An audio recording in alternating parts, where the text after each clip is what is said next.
Boxing news mga boss. So bukas na po ang laban ni Eman Baco sa Pacquiao. May malinis na 5 wins, 4 knockouts, and 1 draw. Makakalaban ni Baco sa bukas si Arnaud Darius Makita. Meron itong 2 wins, 2 knockouts, and 2 losses. Taong 2023 pa ang huling laban nitong si Makita, isang inactive boxer kaya mukhang madali lang ito iligpit ni Bacosa at gaganapin ang kanilang salpukan sa Okada Casino Hotel Manila. Matatandaan na dyan din.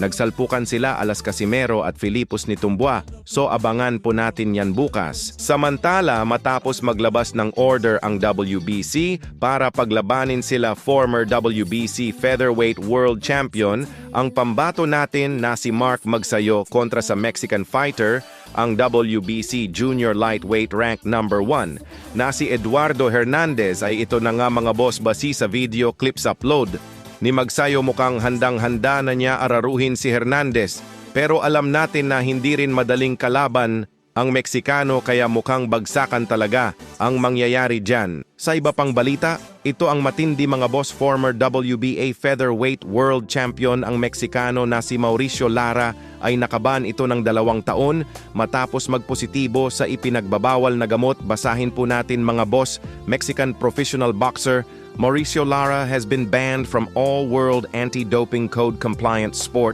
for 2 years, following anti-doping rule violations for the presence and use of a prohibited substance. Tila naging mainit kay Mauricio Lara mga boss ang anti-doping ng United Kingdom. Kung matatandaan, ang mga dating world champion ng featherweight division na sila Josh Warrington at Leigh Wood, kung saan pareho nga po ang mga yan winasak ni Mauricio Lara sa mismong United Kingdom kaya mukhang mainit.